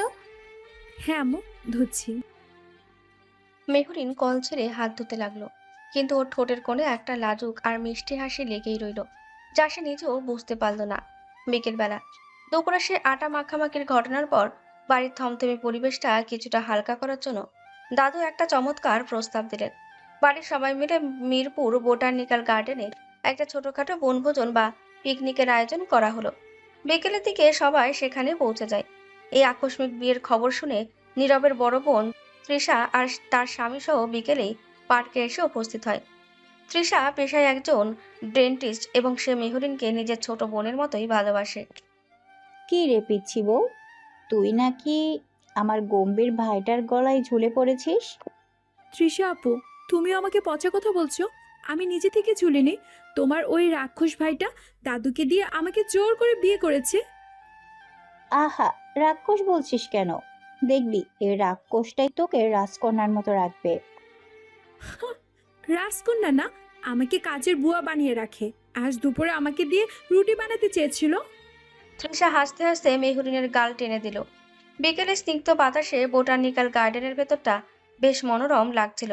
বয়স্করা একপাশে মাদুর বিছিয়ে চা খাচ্ছিলেন আর গল্প করছিলেন। তৃষা, ফাহিম, মেহরিন, পলাশ আর রিফাত মিলে ঠিক করলো তারা কানামাছি খেলবে। মেহেরিন, তুই সবার ছোট, তাই তুই আগে চোর হবি। আমি তোর চোখ বেঁধে দিচ্ছি। আমি কেন চোর হব? আমি ফাইনকে ধরতেই পারবো না। ও তো বানরের মতো দৌড়ায়। ও, তুই তো চোখ খোলা রেখে আমাকে ধরতে পারিস না, আর চোখ বেঁধে ধরবি? তোর দ্বারা কিচ্ছু হবে না। তুই আমাকে চ্যালেঞ্জ করছিস? দাঁড়া, আজ কানামাছি খেলায় তোকে যদি আমি না ধরেছি তবে আমার নামও মেহেরিন না। তৃষা নিজের ওড়না দিয়ে মেহরিনের চোখ শক্ত করে বেঁধে দিল। মেহরিন দুই হাত সামনে বাড়িয়ে অন্ধের মতন এদিক ওদিক হাঁটতে শুরু করলো। ফাহিম, তুই কোথায়? আজ তুই আমার হাতে শেষ। আমি তোর পেছনে আপু, ধরতে পারলে নে। ফাহিম মেহরিনের পেছন থেকে ওর চুলে হালকা টান দিয়ে দৌড় দিল। মেহরিন রাগে গজগজ করতে করতে সেদিকেই ছুটে গেল। তৃষা আপু, ফাহিম আমার চুল টানছে, তুমি ওকে বকে দাও। কানামাছি খেলায় তো একটু দুষ্টুমি হবে, তুই ওকে ধরে কান মলে দে। একটু দূরে একটা বড় মেহগুনি গাছের নিচে দাঁড়িয়ে নীরব আর পলাশ কফি খাচ্ছিল। নীরবের চোখ বারবার মেহরিনের দিকেই যাচ্ছিল। নীরব, তোর বউ তো দেখি চোখ বেঁধেও মাঠ কাঁপাচ্ছে। ওটা বউ না, ওটা একটা জলজান্ত সাইক্লোন। ওর কোনো কাণ্ডজ্ঞান নেই। তা ঠিক, কিন্তু মেয়েটাকে শাড়িতে বেশ কিউট লাগছে। তুই আসলে একটা নাকি ছেলে। ফালতু কথা বলবি না পলাশ।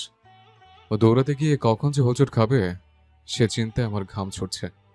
নীরবের কথা শেষ হতে না হতেই মেহরিন ফাহিমকে ধরার জন্য অন্ধের মতন একটা জোর দৌড় দিল। ফাহিম, আমি তোর গায়ের গন্ধ পাচ্ছি, তুই আর পালাতে পারবি না। আপু, সামনে গাছের শেকড় আছে, আস্তে দৌড়া। ফাহিমের সতর্ক বাণী মেহরিনের কানে পৌঁছানোর আগেই ওর ডান পাটা মাটির ওপর বেঁকিয়ে থাকা একটা মোটা শেকড়ের সাথে সজোরে আটকে গেল। মেহরিন আর ভারসাম্য ধরে রাখতে পারল না।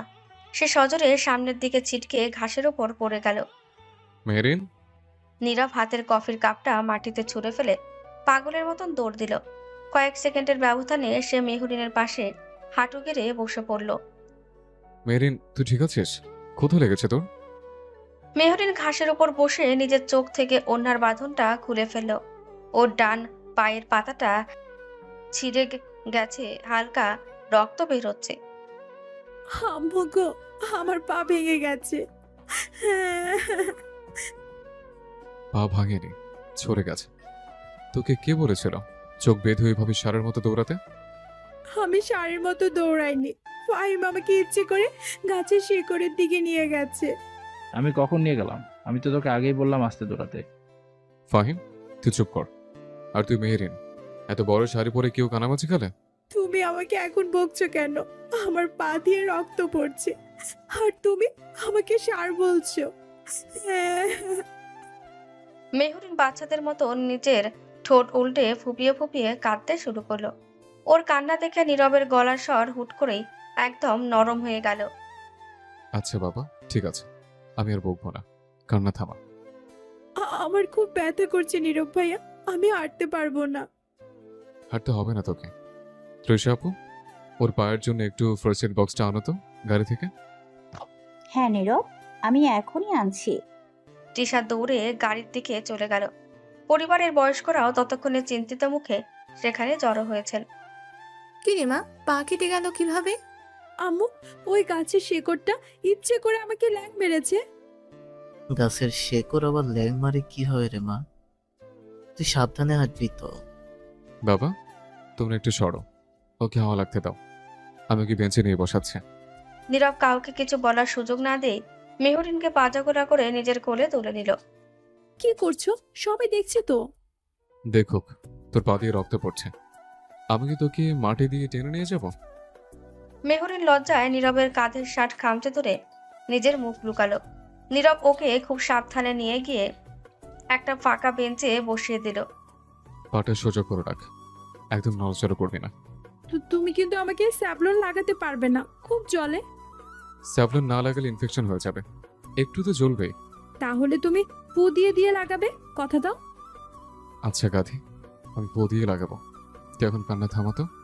তৃষা ফার্স্ট এড বক্স নিয়ে এলে নীরব খুব সাবধানে তুলা দিয়ে মেহরিনের পায়ের ক্ষতটা পরিষ্কার করে দিল। মেহরিন ব্যথায় চোখ বন্ধ করে নীরবের হাত শক্ত করে চেপে ধরেছিল। নীরব সত্যি সত্যি ক্ষতস্থানে ফু দিয়ে দিয়ে মলম লাগিয়ে দিল। নীরবের এই মমতা আর দুশ্চিন্তা মাখা মুখটা মেহরিন এক দৃষ্টিতে তাকিয়ে দেখছিল। এরপর বিকেল গড়িয়ে সন্ধ্যা নেমে এলো। সূর্য ডুবে যাওয়ায় বোটানিক্যাল গার্ডেনের চারপাশটা বেশ অন্ধকার হয়ে এসেছে। পরিবারের সবাই এবার বাড়ির দিকে রওনা হওয়ার প্রস্তুতি নিচ্ছিল। আমজাদ, চল এবার ফেরা যাক। সন্ধ্যার পর পার্কের এই দিকটা তেমন একটা আলো থাকে না। হ্যাঁ বাবা, চলেন। নীরব, তুই মেহরিনকে নিয়ে সাবধানে আয়। আমরা সবাই সামনের গাড়িতে উঠছি। ঠিক আছে বাবা, তোমরা এগো, আমরা আসছি। পার্কিং এরিয়াটা মেন গেট থেকে বেশ কিছুটা দূরে আর বেশ শুনশান। দাদু আর বাবা মায়েরা সামনের গাড়িটায় উঠে স্টার্ট দিয়ে দিয়েছেন। নীরব, মেহরিন, ফাহিম, পলাশ আর রিফাত পেছনের গাড়িটার দিকে হেঁটেই আসছিল। নীরব ভাইয়া, তুমি কিন্তু আমাকে ধরে ধরে হাঁটাচ্ছ না, আমার পা ব্যথা করছে। আমি তো তোর হাত ধরেই আছি, আর কত ধরে হাঁটাবো? কোলে করে গাড়িতে তুলে দেবো? দিলে দিতে পারো, তোমার বডি বিল্ডারের শক্তি এখন কোথায় গেল? মেহরিন আর নীরব যখন খুনসুটি করতে করতে গাড়ির কাছাকাছি পৌঁছালো, ঠিক তখনই অন্ধকার ফুঁড়ে দুটো বাইক প্রচন্ড গতিতে এসে ওদের সামনে ব্রেক কষল। বাইকের চাকায় ঘষা খেয়ে মাটি থেকে ধুলো উড়ে উঠল। মেহরিন চমকে গিয়ে নীরবের হাত শক্ত করে আঁকড়ে ধরে। নীরব ভাইয়া, এরা কারা? বাইক থেকে চারজন শক্তপোক্ত চেহারার লোক নামলো। ওদের একজনের মুখে মাস্ক ছিল, যা সে আস্তে করে খুলে ফেলল। লোকটা চোখে মুখে একটা কুৎসিত হাসি। কি মেহেরিন জান, আমাকে চিনতে পারোনি? আমি সুনীল। তুমি তুমি ওই চিঠির লোকটা? হ্যাঁ জান, তুমি কাল মেলায় আমাকে দেখে এমনভাবে পালালে যে আমার খুব কষ্ট লেগেছে, তাই আজ নিজে চলে এলাম তোমায় নিতে। মুখ সামনে কথা বল। তোর দিকে এক পা এগোলে তোর চোখ দুটো আমি উপড়ে ফেলবো। নীরবের গলার স্বর এতটাই ভয়ঙ্কর আর গম্ভীর শোনাচ্ছিল যে পলাশ আর ফাহিমও চমকে উঠল। আরে ও নীরব ভাই, তুমি এত রাগ করছো কেন? আমি তো শুধু আমার মালটাকে নিতে এসেছি। তুমি শান্তিতে বাড়ি যাও। নীরব ভাইয়া, আমার খুব ভয় করছে। মেহরিন ভয়ে কাঁপতে কাঁপতে নীরবের বুকের কাছে মুখ লুকালো। নীরব ওর বাঁ হাত দিয়ে মেহরিনকে নিজের পেছনে আড়াল করে দাঁড়ালো। ফাহিম, পলাশ, মেরিনকে গাড়ির পেছনে দরজা থেকে নিয়ে যা। ভাইয়া তুমি একা কি করবে? ওরা তো 4 জন। আমি যা বলছি তাই কর ফাহিম। সুনীল একটা নোংরা হাসি হেসে এগিয়ে এসে মেহরিনের ওড়না ধরে টান দেওয়ার চেষ্টা করলো, এত সহজে পালাবো কিভাবে ময়না পাখি? কিন্তু সুনীলের হাত মেহরিন পর্যন্ত পৌঁছানোর আগেই নীরব বিদ্যুতের বেগে ওর কবজিটা খপ করে চেপে ধরল।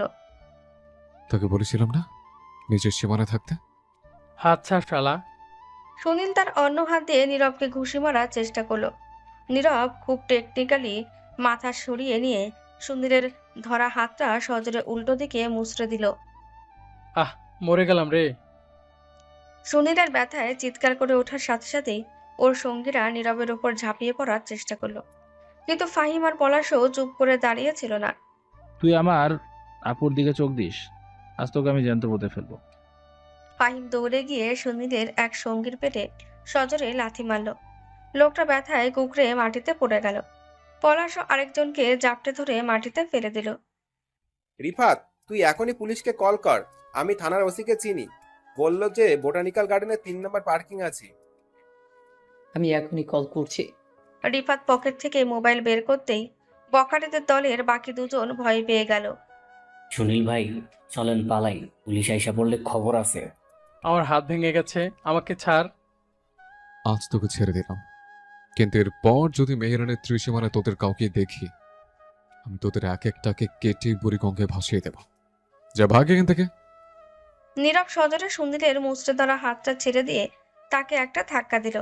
সুনীল টাল সামলাতে না পেরে বাইকের উপর পড়ে গেল। এর প্রতিশোধ আমি নেব, তুই আমাকে চিনিস না।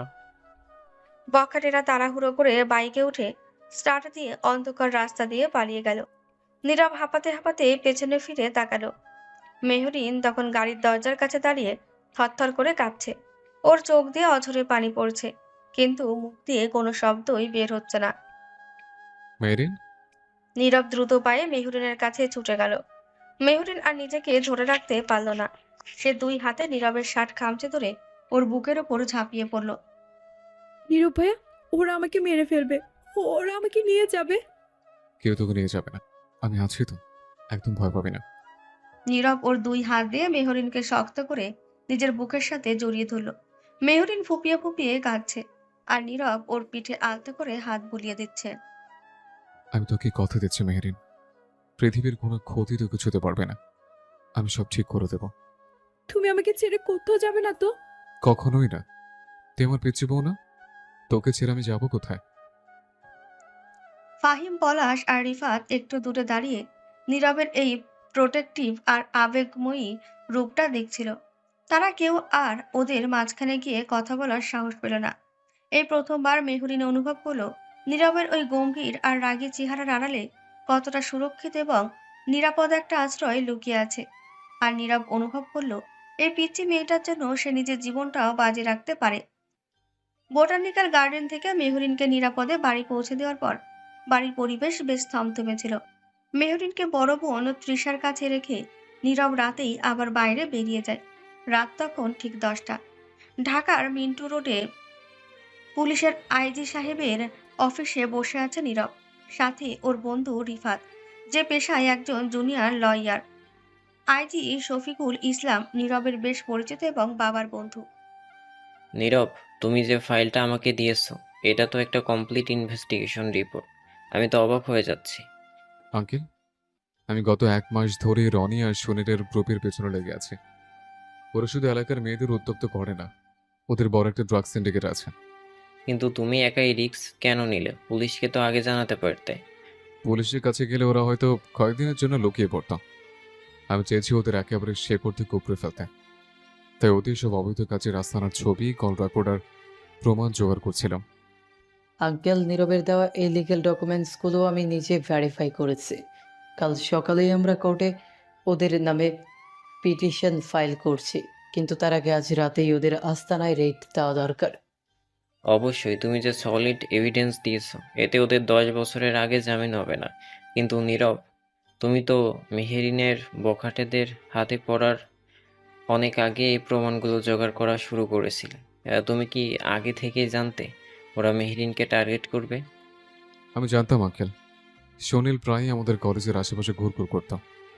মেহেরিন তো অবুঝ, ও খেয়াল করতো না, কিন্তু আমি ওকে এক মুহূর্তের জন্য চোখের আড়াল করিনি। তুমি সত্যি একটা সাহসী ছেলে। আমি এখনই ফোর্স পাঠাচ্ছি। আজ রাতেই রূপনগড়ের ওই বস্তিতে রেড হবে। নীরব, তুই তো পরিবারের কাউকে এসব বলিসনি। মেহেরিন তোকে কত ভুল বুঝছে। ভুল বুঝুক, ও নিরাপদে আছে। আমার কাছে এটাই সবচেয়ে বড় শান্তি। প্রমাণগুলো একদম সলিড করার জন্য আমি এতদিন চুপ ছিলাম রিফাত। আইজি সাহেবের তৎপরতায় সেই রাতেই বখাটেদের আস্তানায় হানা দিয়ে সুনীল সহ পুরো গ্যাংকে গ্রেপ্তার করে পুলিশ। পরের দিন সকাল, রাতের বেলা মেহরিনের ঘুমের ব্যাঘাত না ঘটিয়ে নীরব গেস্ট রুমে ঘুমিয়েছিল। সকাল 10টার দিকে মেহরিন নীরবের ঘরে যায়। কাল রাতের পর থেকে নীরবের প্রতি ওর মনের ভেতরে একটা অদ্ভুত শ্রদ্ধা আর মায়া কাজ করছে। নীরবের এলোমেলো পড়ার টেবিলটা দেখে মেহরিন ভাবলো আজ নিজ হাতে সেটা গুছিয়ে দেবে। লোকটা একদম অগোছালো, টেবিলের উপর বই, খাতা, কফির মগ সব ছড়িয়ে ছিটিয়ে রেখেছে। আজ আমি সব পরিষ্কার করে দিব। মেহরিন টেবিলের ওপরটা গুছিয়ে ড্রয়ারগুলো পরিষ্কার করতে শুরু করলো। সবচেয়ে নিচের ড্রয়ারটা টান দিতে সেটা আটকে গেল। কি ব্যাপার, এটা খুলছে না কেন? ভেতরে কিছু আটকে আছে নাকি? মেহরিন একটু জোরে টান দিতে ড্রয়ারটা বেরিয়ে এলো, কিন্তু সে খেয়াল করলো ড্রয়ারের নিচে একটা পাতলা কাঠের ফলস বটম বা নকল তলা দেওয়া আছে, যা একটু সরে গেছে। আরে, ড্রয়ারের নিচে আবার কাঠ কেন? এর ভিতরে কি কিছু লুকানো আছে? মেহরিন কৌতূহল নিয়ে কাঠের পাতলা তলাটা সরিয়ে ফেলল। সেখানে একটা বেশ পুরনো ধুলো পড়া নীল রঙের মোটা স্ক্র্যাপ বুক রাখা। এটা কার ডায়েরি? নীরব ভাইয়া তো ডায়েরি লেখে না। বুকের ভেতর একটা অজানা ধূপবুকানি নিয়ে মেহরিন স্ক্র্যাপ বুকটা খুলল। প্রথম পাতাটা উল্টাতেই ওর হাত কেঁপে উঠল। বইয়ের প্রথম পাতায় ওর নিজের একটা ছবি। ছবিটা ওর ক্লাস 8-এ পড়ার সময়ের। ও মা, এটা তো আমার ছবি। আমি যখন প্রথম শাড়ি পরেছিলাম। কিন্তু এই ছবি নীরবের কাছে কিভাবে এলো? মেহরিন দ্রুত পরের পাতা উল্টাতে লাগলো। প্রতিটা পাতায় ওর অজান্তে তোলা অসংখ্য ছবি। কখনো সে ফুচকা খাচ্ছে, কখনো ঘুড়ি ওড়াচ্ছে, কখনো আবার বৃষ্টির মধ্যে ছাদে দাঁড়িয়ে ভিজছে। এগুলো এগুলো তো আমি জানতামই না। ছবির পাশে পাশে পলিথিনের ছোট প্যাকেটে সযত্নে আটা দিয়ে লাগানো আছে ওর ফেলে দেওয়া চকলেটের র্যাপার, ওর হারিয়ে যাওয়া একটা লাল ফিতা, আর একটা শুকনো গোলাপ। মেহরিনের চোখ বেয়ে টপ টপ করে পানি পড়তে শুরু করলো। সে ডায়েরির মাঝখানের একটা পাতায় নীরবের হাতের লেখায় বড় একটা নোটও দেখতে পেল। আমার ছোট্ট পাখি মেহেরিন, তুই হয়তো কোনোদিন জানবি না, আজ থেকে 5 বছর আগে তুই যখন লাল ফ্রক পরে বৃষ্টির মধ্যে প্রথম আমার হাত ধরেছিলি, ওই দিনই আমি আমার পুরো পৃথিবীটা তোর নামে লিখে দিয়েছিলাম। কিন্তু তুই তখন অনেক ছোট, তুই একটা মুক্ত পাখির মতো উঠতে ভালোবাসিস। আমি যদি তোকে আমার ভালোবাসার কথা বলতাম, তুই হয়তো ভয় পেয়ে যেতে। তোর স্বাধীন শৈশবটা হয়তো একটা সম্পর্কের ভারে নষ্ট হয়ে যেত। মেহরিনের হাত থরথর করে কাঁপছে। সে পরের পাতায় লেখা নীরবের আরেকটা বিশাল ডায়েরি এন্ট্রি পড়তে শুরু করলো, যা ওর বুকটা চিরে দিচ্ছিল। তুই আমাকে ঘৃণা করিস, তুই আমাকে রাক্ষস ডাকিস, জলহস্তি ডাকিস, কিন্তু তুই জানিস না মেহরিন, তোকে চোখের আড়াল না করার জন্য, তোকে আমার কাছে রাখার জন্য আমি ইচ্ছে করে তোর সাথে সারাদিন ঝগড়া করি। আমি তোর চকলেট কেড়ে নেই যাতে তুই রেখে গিয়ে অন্তত আমার সাথে কথা বলিস। তুই আমাকে প্রতিদ্বন্দ্বী ভাবিস, তাতে আমার কোনো দুঃখ নেই। তুই তো অন্তত আমার আশেপাশে থাকিস।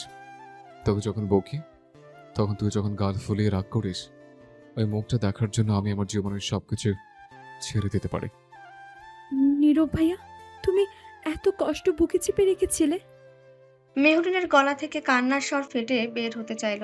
সে চোখের পানি মুছতে মুছতে একদম শেষ পাতায় চলে এলো, যেটার কালি একদম টাটকা, কয়েকদিন আগের লেখা।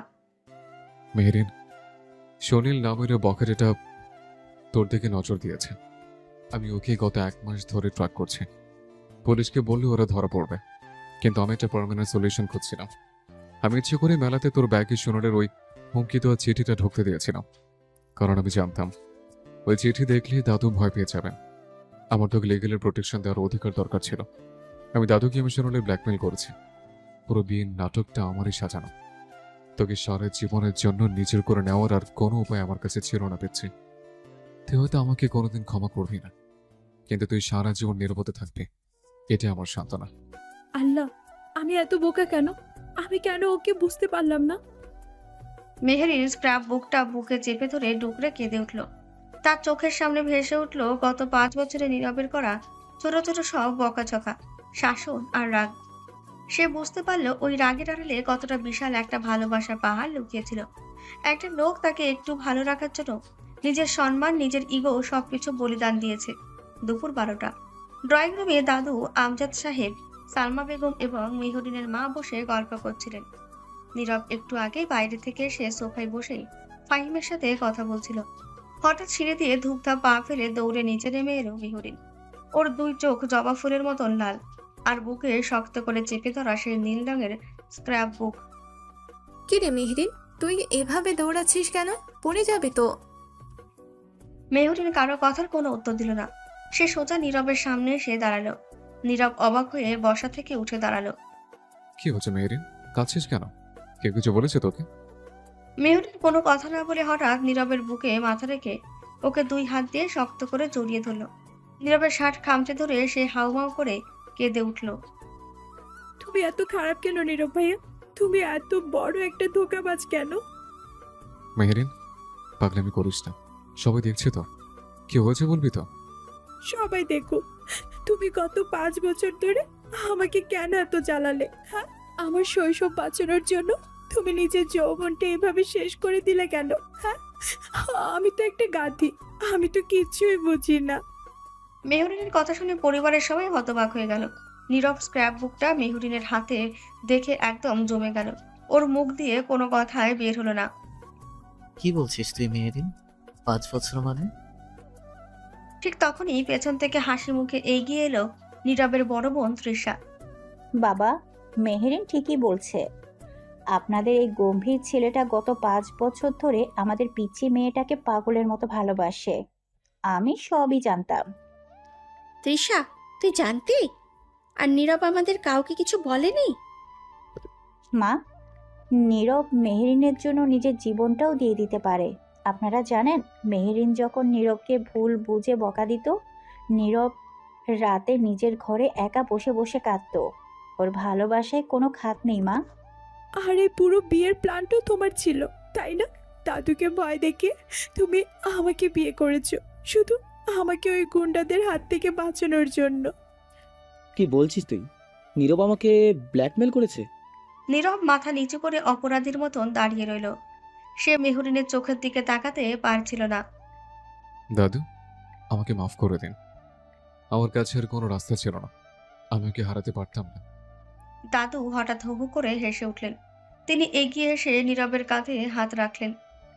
আরে বোকা ছেলে, তুই তো আমার আসল নাতনি। ভালোবাসার জন্য এইটুক বুদ্ধি তো খাটাতে হয়। আমি তো গর্বিত যে তুই মেয়েটাকে এত সম্মান আর ভালোবাসা দিয়ে আগলে রেখেছিস। নীরব বাবা, তুই সত্যি একটা পাহাড়ের মতো আমার মেয়েটাকে আশ্রয় দিয়েছিস। আমি আজ নিশ্চিন্ত।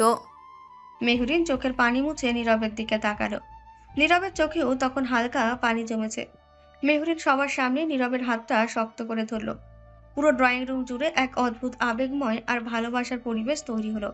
বিকেল গড়িয়ে তখন প্রায় সন্ধ্যা ছুঁয়েছি। রূপনগরের বাড়ির ছাদে রোদ আর মেঘের লুকোচুরি খেলা চলছে। চারপাশটা বেশ শান্ত। নীরব চুপচাপ ছাদের রেলিং ধরে দাঁড়িয়ে আকাশের দিকে তাকিয়েছিল। ঠিক তখনই ছাদের দরজা খুলে মেহরিন সেখানে এলো। ওর পরনে একটা লাল রঙের সুতির শাড়ি, চুলগুলো খোলা, বাতাসে উঠছে। সে পা টিপে টিপে নীরবের ঠিক পেছনে এসে দাঁড়ালো। নবাবজাদা কি এখন আমাকে লুকিয়ে লুকিয়ে ডায়েরি লিখছেন? নীরব চমকে পেছনে ফিরল। মেহরিনের মিষ্টি হাসি মাখা মুখটা দেখে সেও হালকা হাসলো। ডায়েরি তো চুরি হয়ে গেছে, এখন আর কি লিখবো? মেহরিন হঠাৎ এক পা এগিয়ে এসে ঠিক আগের সেই অবুঝ পিচ্ছি স্টাইলে 2 হাত দিয়ে নীরবের শার্টের গলা চেপে ধরল। এত বড় ধোঁকাবাজ তুমি! 5 বছর ধরে ভালোবেসে আমাকে এত জ্বালালে কেন? হুম, আমাকে সোজা করে বললেই তো পারতে। সোজা করে বলে তুই কি করতে? তুই তো দৌড়ে গিয়ে ফুপির আচরণ নিচে লুকাতে। লুকাতাম না, আমি হয়তো তোমাকে আরো আগে থেকে ভালোবাসতে শুরু করতাম। তুই একটা পিচ্ছি কাঁধে। তোকে ভালোবাসার মানে বোঝাতে গেলে তুই পালিয়ে যেতে। আমি চেয়েছিলাম তুই আগে আমার নির্ভরশীল হতে শেখ, তারপর ভালোবাসা এমনি আসবে। আর এখন এখন তো আমি সব জেনে গেছি। এখন তুমি কি করবে মিস্টার জলহস্তি? হুম হুম। নীরব মুচকি হেসে মেহরিনের কলার ধরা হাত দুটোর ওপর নিজের হাত রাখল। তারপর খুব আলতো করে মেহরিনের কপালে একটা দীর্ঘ স্নিগ্ধ চুমু খেলো। মেহরিন লজ্জায় চোখ বন্ধ করে ফেলল। এখন তুই আমার লিগ্যাল ওয়াইফ। এখন তোকে সারা জীবন এই জলহস্যের খাঁচাতেই বন্দি থাকতে হবে। খাঁচায় আমি থাকবো না, তুমি থাকবে। এবার আমি নীরবের কান টেনে ধরে বলছি, এখন থেকে আমি যা বলবো তাই হবে। আচ্ছা বাবা, তাই হবে। আর কি কি অর্ডার আছে মহারানীর? তোমার ওই ডিমের কুসুম কিন্তু সারা জীবন আমিই খাবো, একটা কুসুমও তুমি পাবে না। ঠিক আছে, আমার কুসুম তুই খাস, কিন্তু একটা শর্ত আছে। কি শর্ত? তোর এই গোলাপি রঙের বেদঘটি সাইজের টেডি বিয়ারকে কিন্তু আমি কালকে ডাস্টবিনে ফেলবো। ওটার জন্য আমি খাটে ঘুমাতে পারি না। তার টেডির গায়ে হাত দিলে আমি কিন্তু ছাদ থেকে লাফ দেব। লাভ তো কালো দিয়েছিলে, আমি তো লুফে নিলাম। দুজনের এই মিষ্টি খুনসুটি আর হাসাহাসির মাঝে ছাদের নিচ থেকে দাদু, ফাহিম আর পলাশের জোরে জোরে সিটি বাজানোর শব্দ শোনা গেল। ভাইয়া রোমান শেষ হলে নিচে আয়, আমরা কেক কাটবো। মেহরিন লজ্জায় একদম লাল হয়ে গেল। সে দ্রুত নিজের মুখটা নীরবের চওড়া বুকের ভেতর লুকিয়ে ফেলল। উফ, ফাইনটা একটা আস্ত বাদর। তোর ভাই তো বাদর তো হবে। নীরব হাসতে হাসতে মেহরিনকে 2 হাত দিয়ে শক্ত করে জড়িয়ে ধরল। পরন্ত বিকেলে সেই সোনালি রোদে দীর্ঘ 5 বছরের লুকানো ভালোবাসার এক পূর্ণতা পেল। মেঘ আর রোদ্দুরের এই লুকোচুরির মাঝে পিচ্চি বউ আর তার রাগী নীরবের এই মিষ্টি, ফানি আর প্রচন্ড রোমান্টিক গল্পটা চিরকালের জন্য এক সুন্দর ফ্রেমে বন্দী হয়ে গেল।